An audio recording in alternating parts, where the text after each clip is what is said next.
Who viewed my TikTok video. Hello everybody, welcome back to the channel. Today I'll guide you on who has viewed your TikTok video. Now, if you wanna know who has viewed your TikTok video, there are only a couple of ways.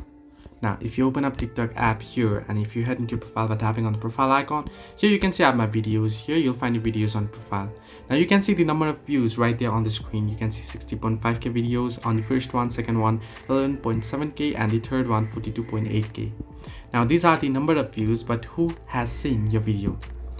Unfortunately, there is no any way that you can see who has viewed your TikTok video. However, if you open up a particular video, at the bottom of the screen you'll find the number of likes you can see, and everyone that has commented or liked the video, their username will slowly pop up on the left hand side at the bottom left. Here you can see it's slowly popping up there. It'll pop up there all the likes and the comments. First the comments will pop up, and at the end all the likes that you have got will pop up slowly there.